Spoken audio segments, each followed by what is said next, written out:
just chatting sort of deal. But this is a big deal. Well, for me, anyway. 5 months ago, EA decided to not fund or greenlit American America McGee's Alice Asylum project, which he put a lot into for another decade. And he decided to retire from game development as a whole and to retire to his family shop. And his family shop is lovely. I would buy a few products from there. I saw his shop. It's lovely. A lot of lovely plushies that are related to mental health and LGBT stuff. So if you want to check it out, uh, go to mysterious.americanmcgee.com and check out his wares. Let's see if I got the. Yeah, I did. I was checking to see if I got the URL right. But he created a 414 Bible for the third installment.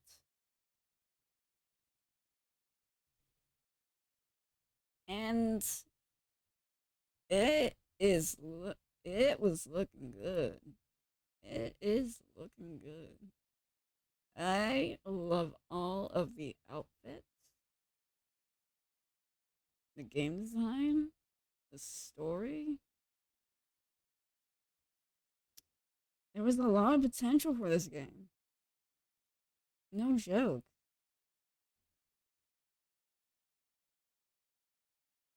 And EA was just like, no, not gonna do it.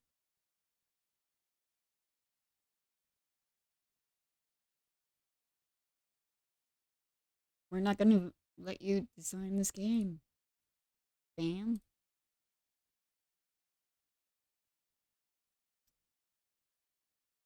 And here's what the introduction says in the Bible here.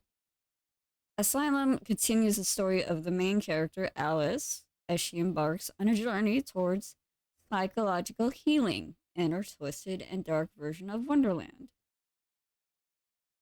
As fans of the series are aware, the Alice games have always been known for their unique and visually stunning interpretation of Lewis Carroll's beloved classic, as well as their exploration of mature themes such as mental illness and childhood trauma, like the first game and the second one.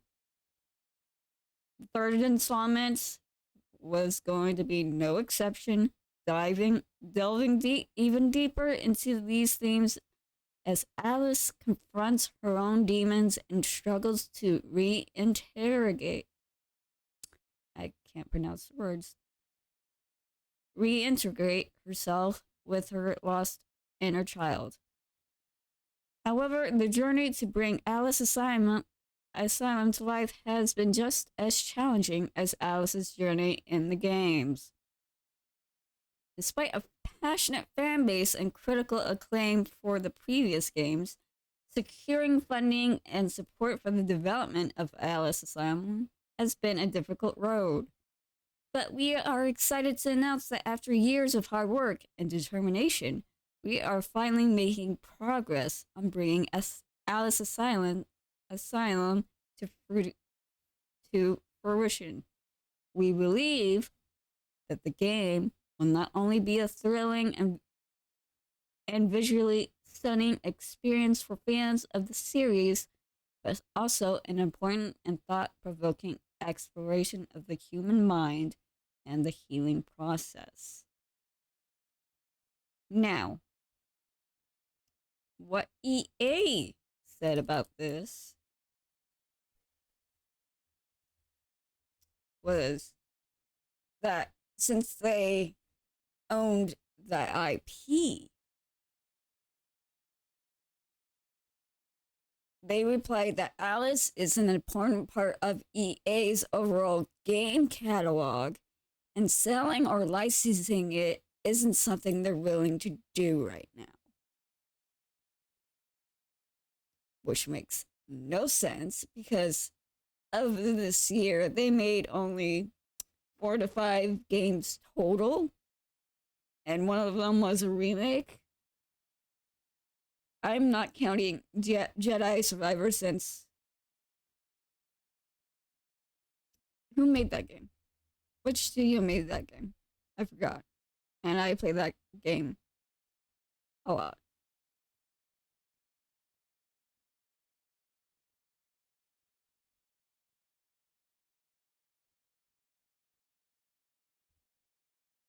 Someone tell me in chat. I need to check my phone.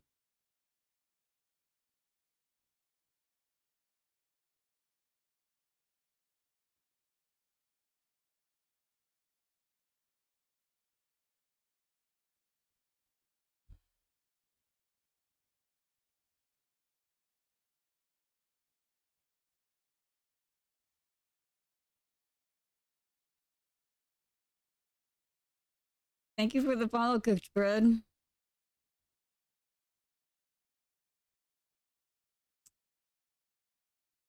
Let's see.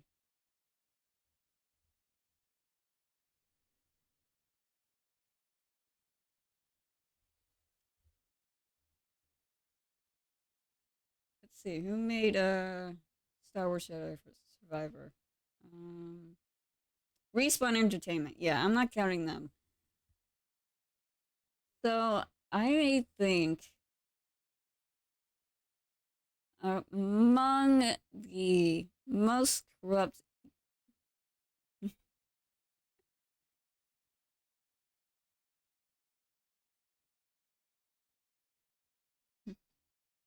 Hey, May.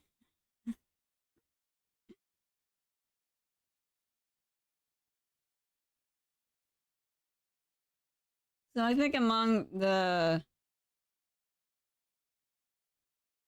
most,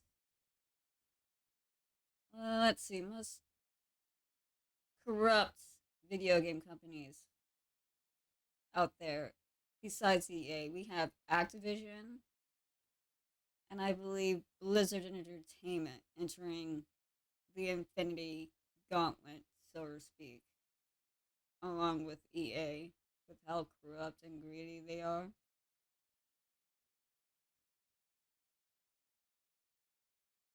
With their IPs and shit. Because they honestly don't care as long as they're making money.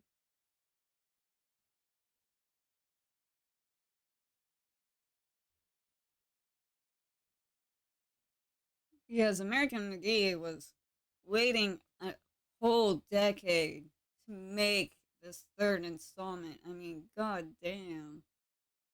He had to have some dedication. I think before the Alice games, he made. Was he working on Doom or something? Level design wise?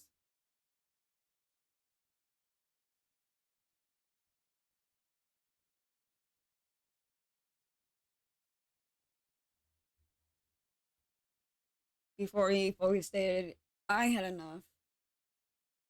I'm not doing this shit anymore. I'm gonna stick with my family and work at my family shop now because this company did me dirty. I put out all my heart and soul into this, and they shut me down.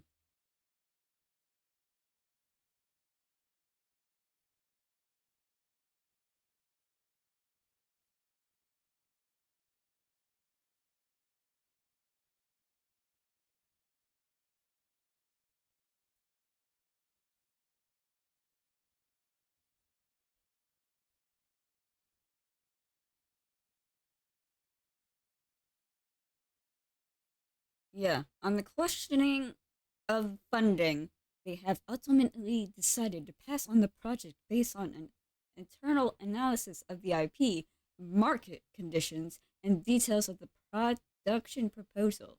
On the question of licensing, they replied that Alice is an important part of EA's overall game catalog, and selling or licensing it isn't something they're prepared to do right now. Alice Madness Returns came out 2011. So it's been a decade. So if this project was greenlit by EA, the development would have been early to next year, at least. So what I'm getting from EA, they were hoping for American McGee to, you know, back off or whatever. You know, they just give up and they'll probably, give it to one of their other studios and they can produce it. So he doesn't have any input or whatever, which is stupid.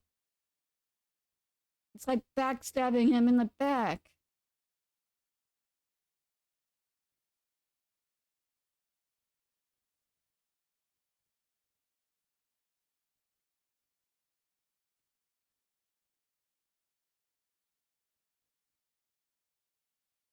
It's outright selfish to deny such a thing from the creator, designers, and fans who have been begging for a new game for at least a better port.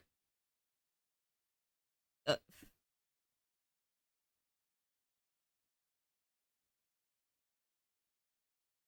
you could have given us like a remastered version of the 2000 and 2011 versions of the games, since the first game came out in like 2000.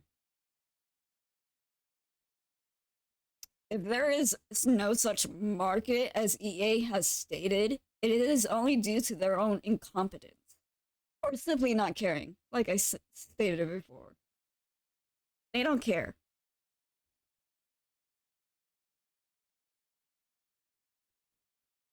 They give jack shit.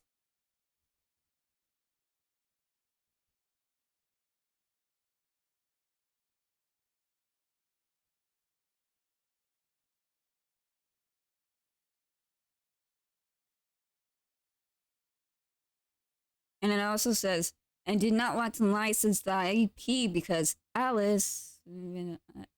That's basically saying the same thing.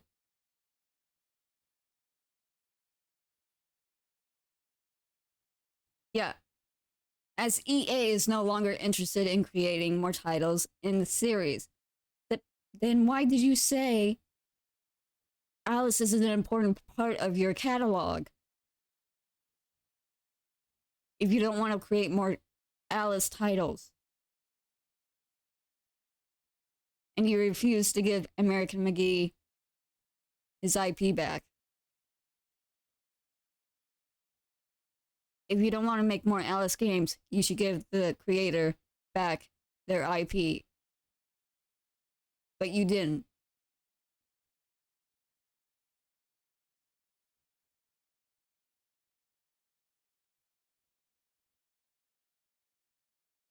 So stupid.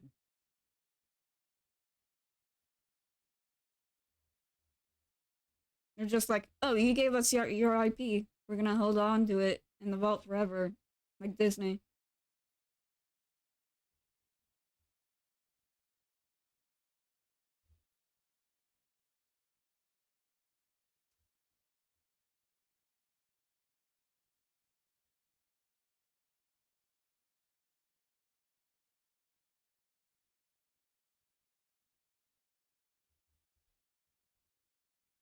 I mean, fucking hell, with the Star Wars IP, there was like a limited time.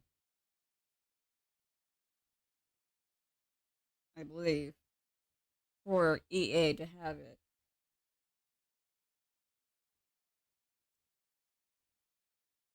With American McGee, I don't think he has a choice or a time limit at all.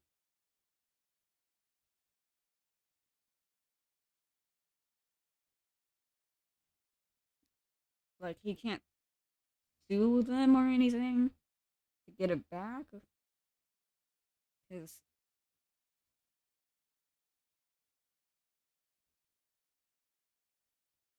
it just sucks, man.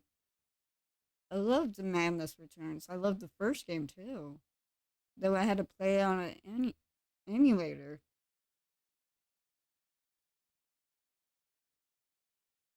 I loved the first two games. I was really hoping for a third one.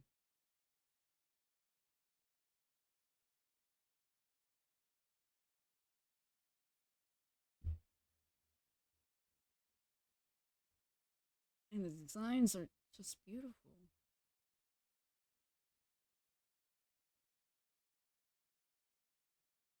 And it was going to be on Xbox One, PS4, PS5, Xbox Series X.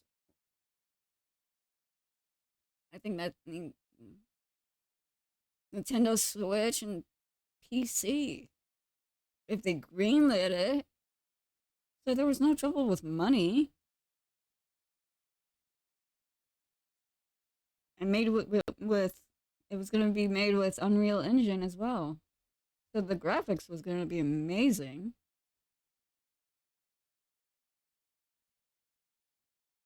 EA just really shot themselves in the fucking foot.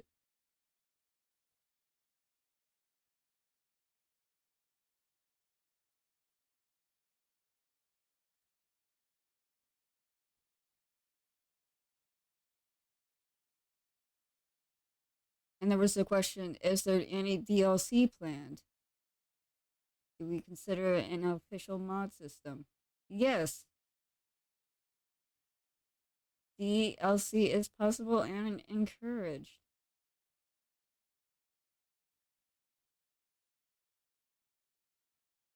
There was seasonal content involved and limited time events.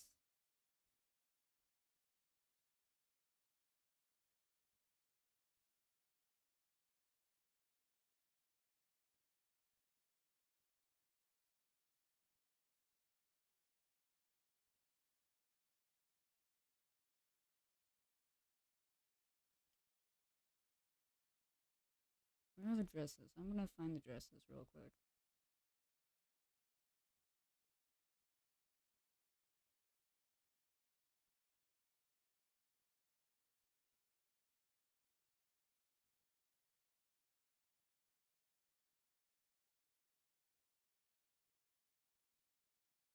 Where are. Ooh.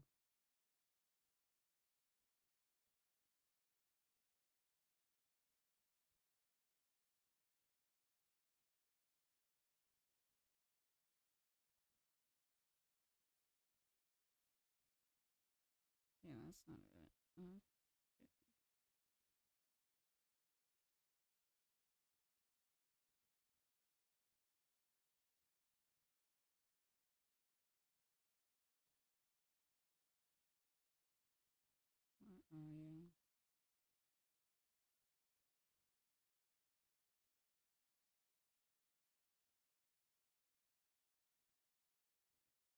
I am going to switch to display capture for a sec.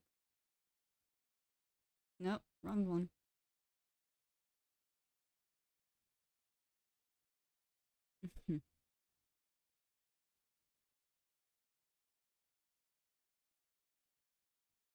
Yeah, there we go.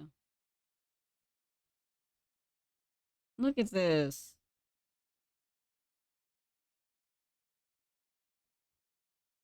Look at all this work. Look how beautiful this is.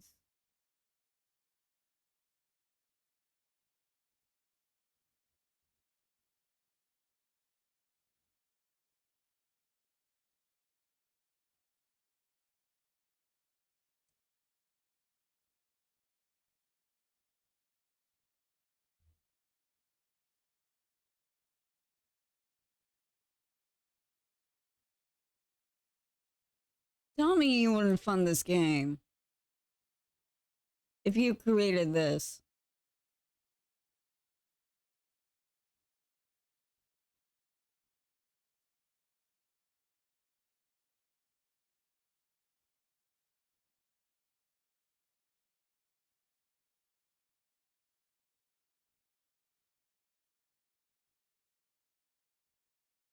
It's so fucking beautiful.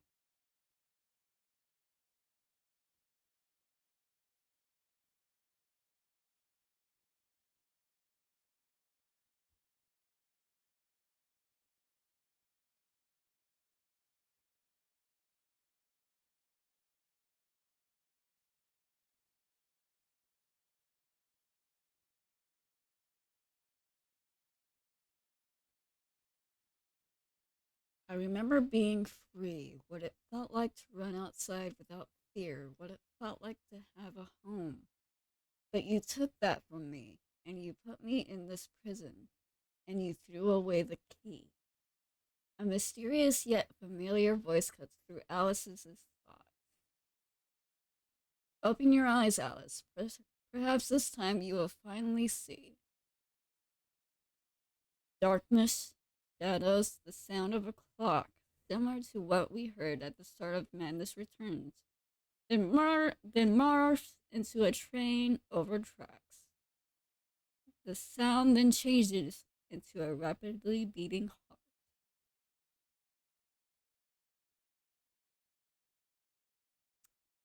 The slumber. Resistance. Slumber encounter number one. Alice opens her eyes. She is alone. We play as a frightened 13-year-old Alice running through a moonlit, snow covered English garden. This is the slumber, a manifestation of Alice's childhood memories. It serves as the first tutorial for basic movement, walking, running, climbing, and jumping. This nightmare is always the same. I cannot run fast enough. I cannot escape. Something is always watching me, hunting me.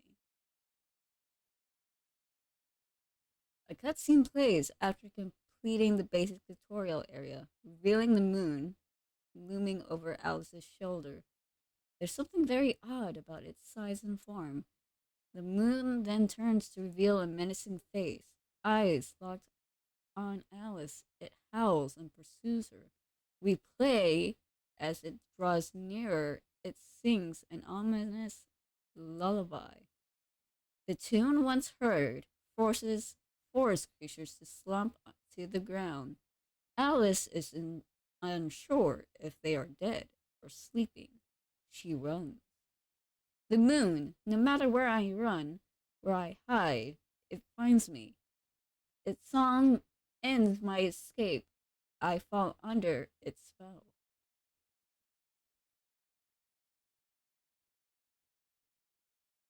And when I wake, this horrible show starts all over again.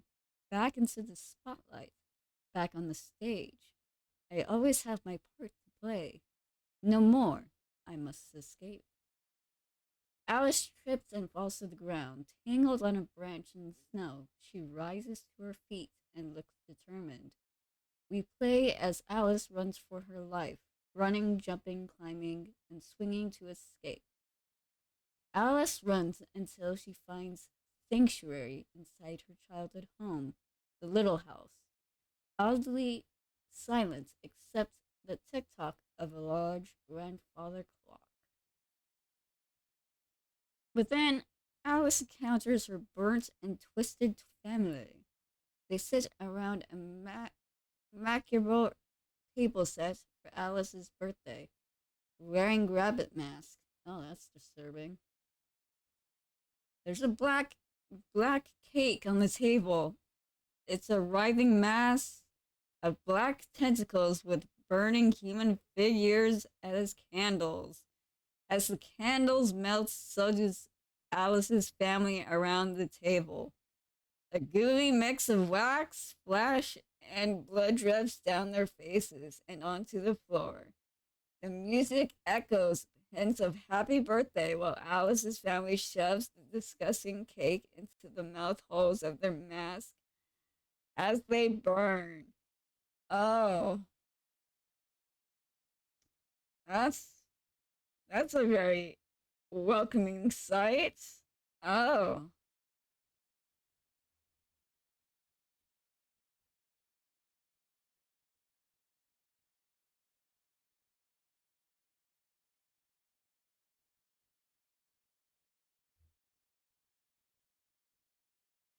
my family, the only way I can remember them. Over and over, I see the night of the fire, that fire, and the death of everything I ever loved. How long must I repeat this endless torture? How long will I be kept here? Until you have learned.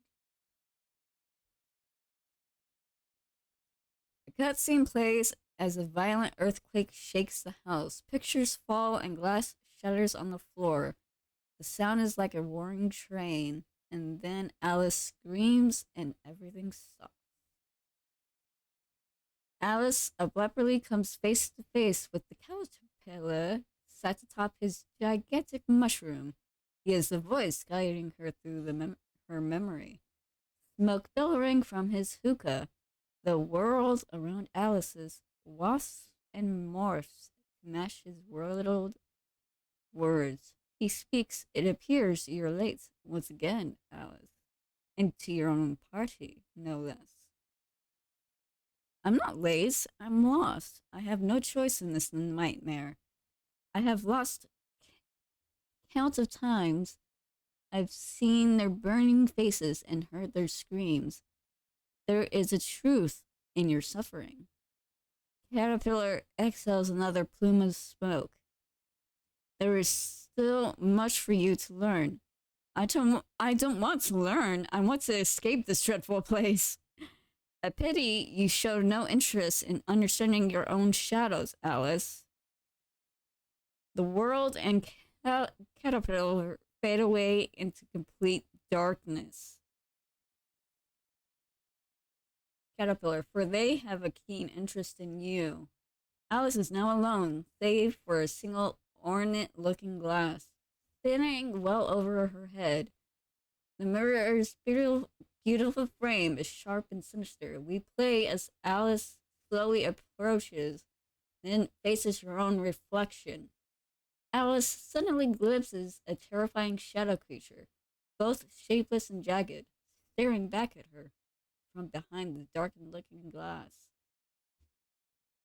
"There you are, little girl. Finally, I've found you." The words drip with malice. Alice and the shadow examine one another, a perfect mimic. The shadow continues, blissfully unaware how pleasant it must be to be trapped in the calm beneath the waves as the storm rages above. As Alice outstretches her hands to meet the clawed hand in the dark mirror, the shadow creature suddenly breaks through the looking glass, shattering the mirror into a thousand pieces. As jagged glass tumbles in the darkness, Alice flails around to defend herself, suffering hundreds of cuts. Just as a large shard of glass is about to pierce Alice's heart, she reaches out and grabs it. Suffocating smoke and embers engulf the girl. Alice turns the shard over in her hand, and it transforms into a beautiful crystal vorpal blade, her own blood dripping across its edge. She is transfixed by the blade and runs her finger along its sharp edge. Vorpal blade acquired. Core melee combat weapon. Well, that's one way to get a weapon. Yay.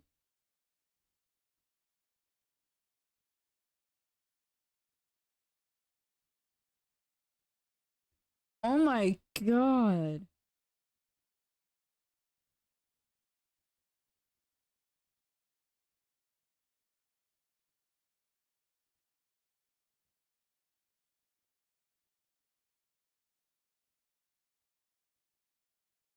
This looks so well done.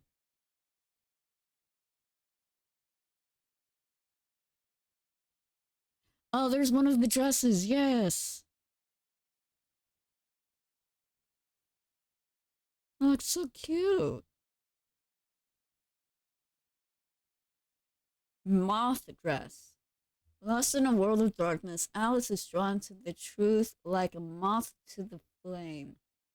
Fanned by the fires of her curiosity, the moth dress is a represent, representation of both the fragility of Alice's sanity and how precarious her life is such a dangerous world of nightmares. That makes so much sense. Ooh, an unlockable quirk. Fire within. Hmm. Attacking with the weapon builds inferno meter when equipped and unlocked.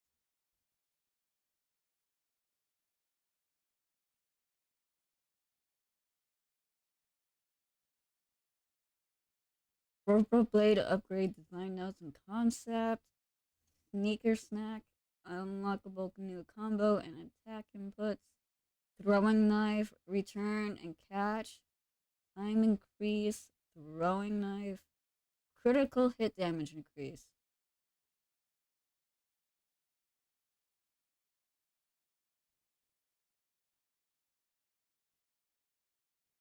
Ooh, the greatest show.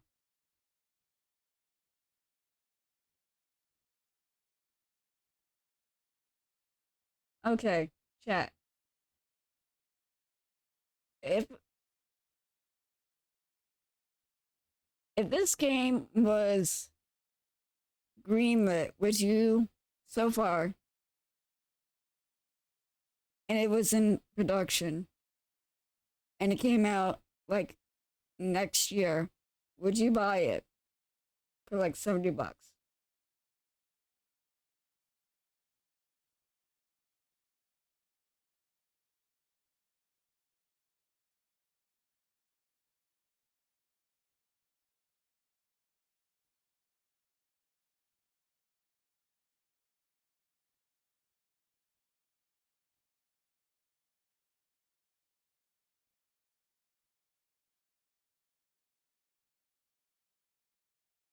Because you can't tell me this looks amazing.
Oh god. What's going on here? What's going on here?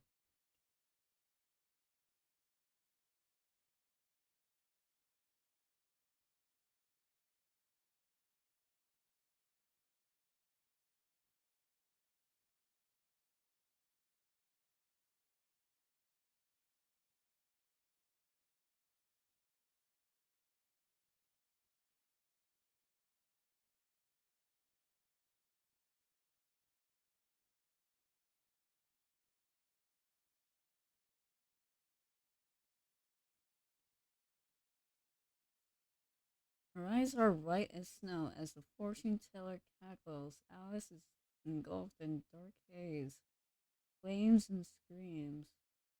Alice returns to the slumber realm. So, what happened? This is new. A cutscene plays as Alice enters the tent. Upon entering, the fortune teller doesn't look up. I've always been here, my dear. You just never bothered to notice. It appears this time you have allowed yourself a chance to see something else. We play Alice and her rabbit examine hundreds of trinkets and glistening fortune tellers' gobbles. all precariously balancing on rickety, uneven shelves. Many globals are cracked, some are burnt, damaged, or full of what appears to be thick oil. Some are bracken or bloodied. Within each globe appears to have stars or tiny specks of white lazily drifting about. The fortune teller pointedly continues. Encounters with chaos force change, for better or worse.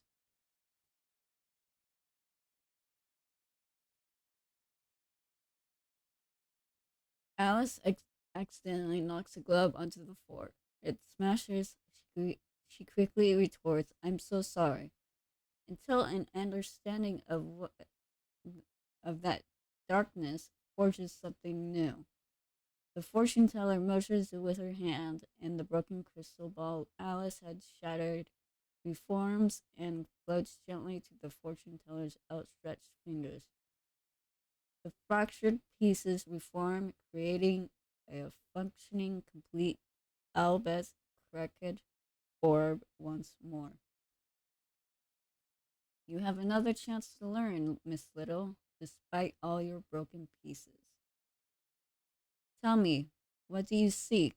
To return home, to escape this place. I know, but you can never see the way. You are lost in the darkness. Your eyes want to open, but they still cannot see. Alice stares, tilting her head as her curiosity peaks. I remember when you only asked for better dreams, and I was happy to oblige. But this time your blade offers a chance to cut the threads that bind you. Time to open your eyes. Oh. A cutscene plays, the fortune teller motions to the crystal ball. Alice stares deeply into a crystal ball as it transforms into a snow globe. Hypnotized by the falling snow, her eyes begin to close. Right as she looks to drift off peacefully, a single gnarled finger from the fortune teller forcefully presses on Alice's forehead. Alice gasps in fear. The third eye opens, blinking open directly in the middle of Alice's forehead. Alice's three eyes roll back into her head, revealing no pupils. What the fuck?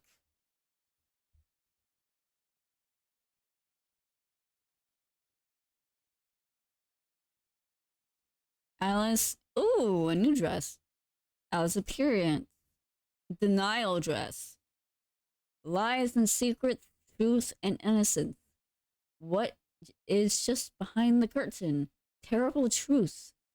Only those with the courage and cunning to match the curiosity will prevail. Mind's eye, wayfinding and objective marketing, new ability. Okay. Alice's sharp breast returns to normal. Reaches up with her fingers to her forehead, but finds nothing. The eye fades to smoke at her touch. Alice's encounter with the fortune teller unlocks basic wayfinding and a UI map, clearly marking Alice's way forward towards mission objective, mission objectives using her intuition. This mind's eye is showcased to the player for training and exploration purposes, highlighting the UI and the wayfinding interface. Alice must follow these beacons, eventually locating Caterpillar in the heart of slumber. Approaching his silhouette, Caterpillar's glowing eyes narrow in the darkness.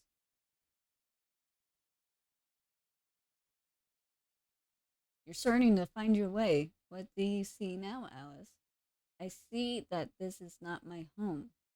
This is a place of nightmares. Perhaps, but this time you might be ready see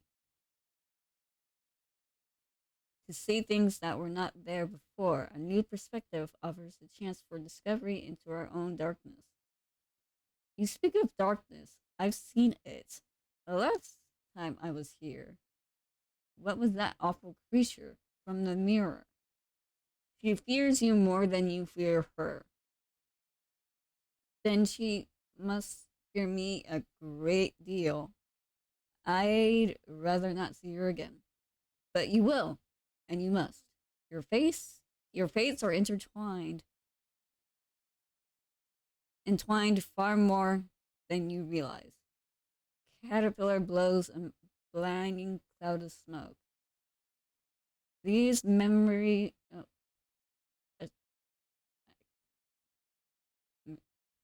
skip the part.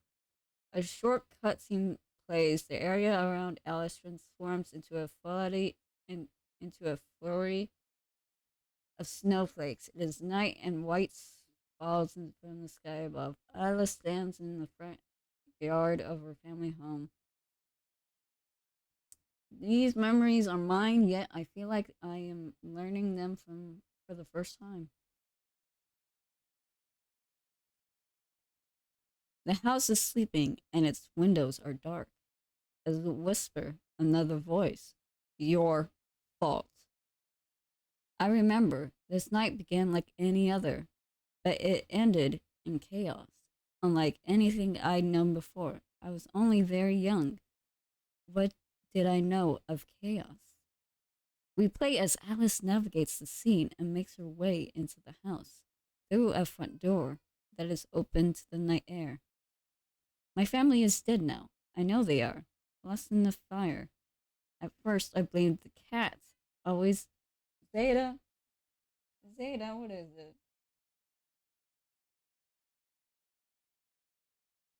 You got your treats.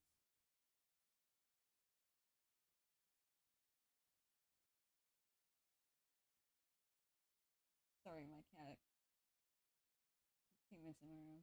What do you need? What do you want?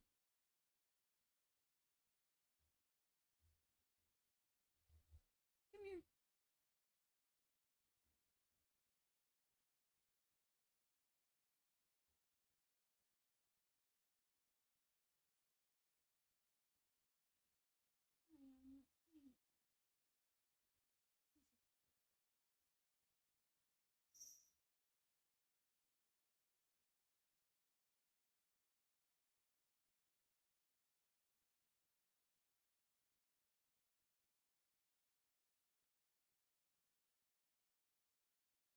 Where was I? My family is dead now. I know they are. Lost in the fire. At first, I blamed the cats, always knocking over the oil lamps and having nearly burned down the house at least two times prior. But something else was wrong that night. The locked doors on the second floor, the front door wide open so that the flames could be seen raging inside. Flashes of imagery to match the narration. A cat knocking over the oil lamp, Alice's parents frantically trying to open their bedroom's door as smoke filled the corridor. Footsteps. The memories flash by, and when we then play as Alice makes her way to the second floor.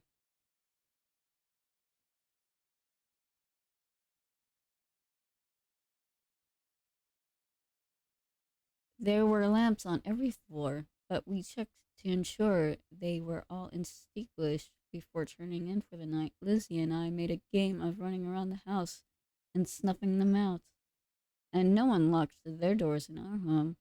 We had no secrets to hide, or so I thought.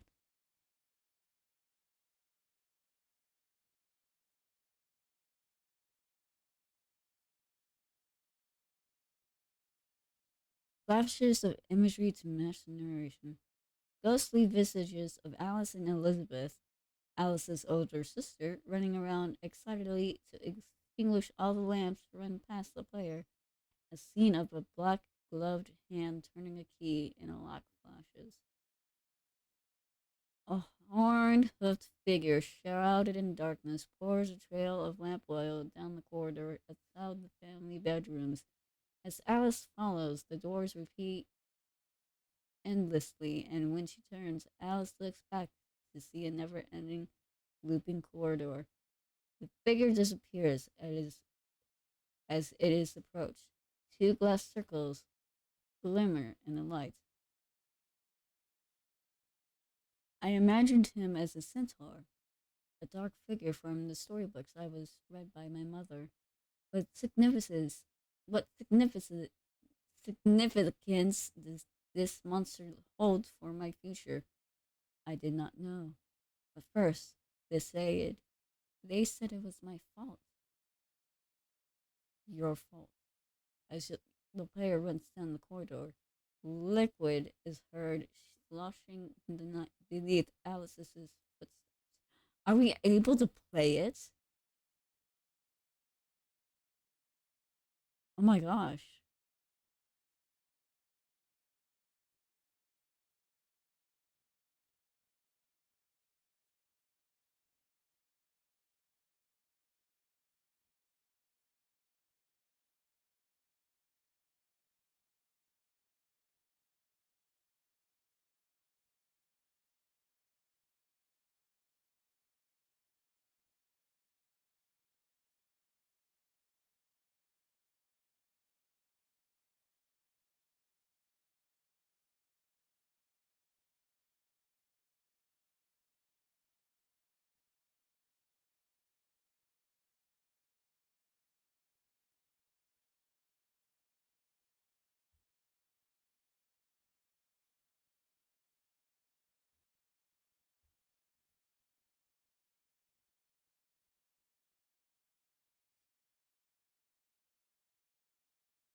This is so good. Makes me want to play piano all over again.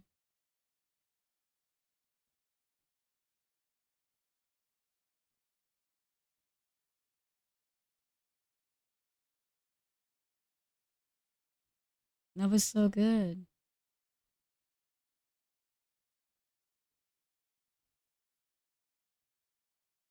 Oh, wrong one.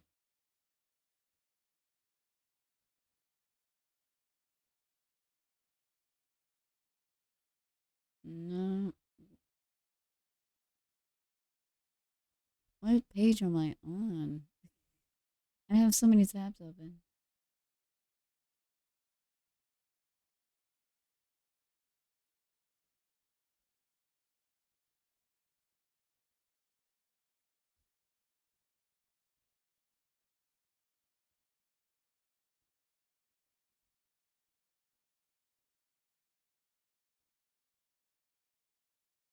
Okay.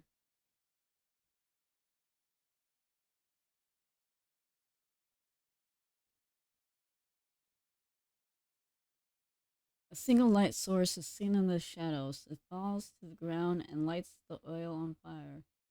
The sound of screaming as Alice's family is burnt to death echoes all around, opening door after door as flames chase the player. Alice will eventually find herself in her own bedroom. We play as the player must now relive the escape from the house, trying to unlock the doors as Alice can hear her mother, father, and sister roasting alive. Succumbing to the smoke, Alice does not save them. Again, Alice fails to save her family.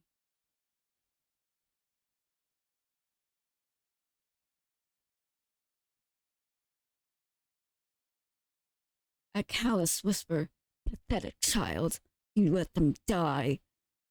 The scene ends as Alice is taken away crying and in shock from her smoldering, ruined home. At that time, I was the monster. I felt responsible. I couldn't control my anguish, and I was caged for it.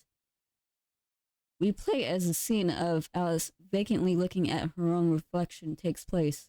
The shadow flickers across the child's face. She tells her reflection, all your fault. She screams as she cries, scenes of Alice lashing out. She is biting and clamoring at the order lies who hold her down. We hear the roar of the angry monster. She is in wild, uncontrollable hysteria as flashes of the shadow merge with the face of the child. The scene dissolves back to Alice's audience with the caterpillar. That monster from the mirror is me? Only a part of you, my child. The monster lives within us all, Alice. Only a few can face it, much less embrace it. Remove the mask, Alice. See the truth in who you are. See who you become. There is a darkness in you, in us all, that must be faced. The world morphs again, and Alice is in Rutledge Asylum, a flurry of brutal cutscenes play as Alice is beaten, cut, starved, and slammed into the floor and walls of her cell. As her ears ring, we see Alice erupt in a vicious hysteria, her eyes turn pitch black. The scene zooms into the darkened depths of Alice's eyes as circus music invades.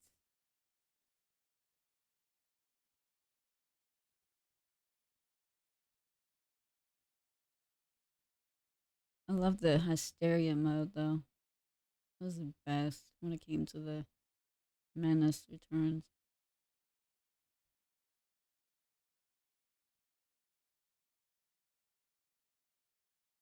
Oh, we have combat arenas for this one? Oh, I love that. Is that Humpty Dumpty? Oh my god. They made Humpty Dumpty even more evil. I love that.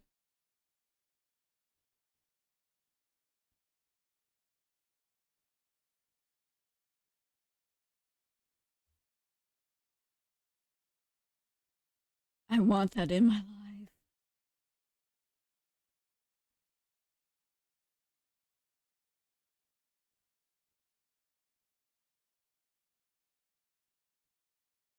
What's this syringe for?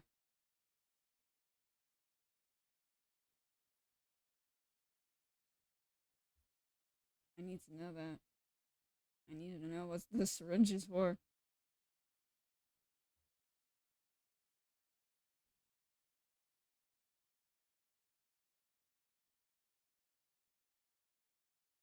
The cutscene continues after Alice arrives back in the fortune teller's tent. She is alone with her rabbit, no fortune teller. Every single globe on the shelves is now in scattered, broken, useless pieces. Blood drips from the shattered orbs. Nothing holds them together. Alice, now hyperventilating, winces as the off kilter music pierces the air. Alice is on the verge of breaking down. She stumbles through the circus as her vision blurs. Alice now clearly states her goal to the rabbit to escape from the circus. We must get out of this mad place now. Now back in the circus and with the music at full volume, it is obvious Alice has had quite enough of the circus. Following her intuition and mind's eye, Alice walks off the predetermined path and makes her own way forwards. She holds her temples, her ears ring.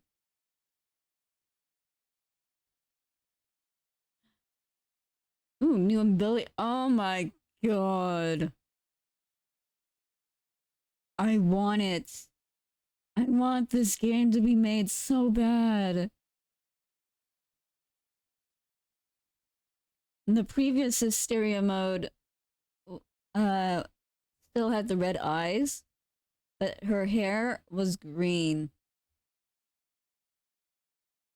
I wonder if they were gonna actually change the color of the hair to white to signify signify. I can't talk tonight. Significant to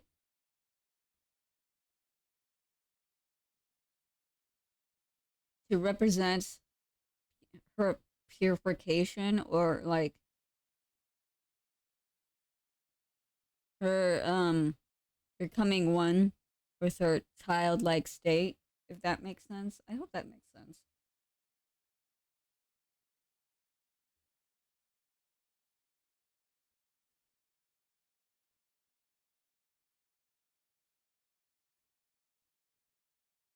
But I am gonna stop at page 2044.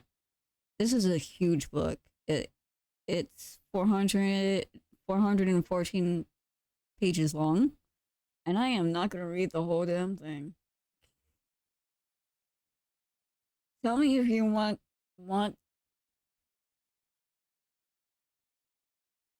Well, we can't actually form a petition against EA, but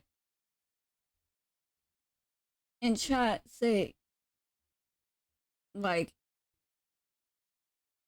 just support American McGee, man. Tell him that you loved his work because he put his heart and soul into this, man. He really did. You can obviously tell that he did.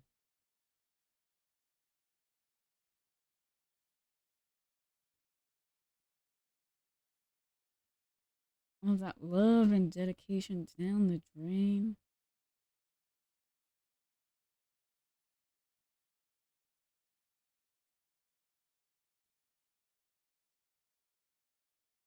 Oh, the people with the syringes are called manipulators, a new type of enemy. Hmm, interesting.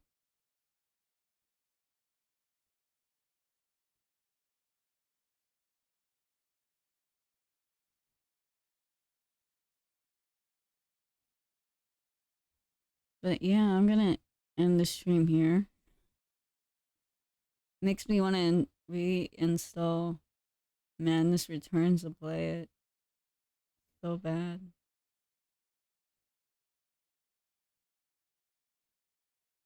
Uh,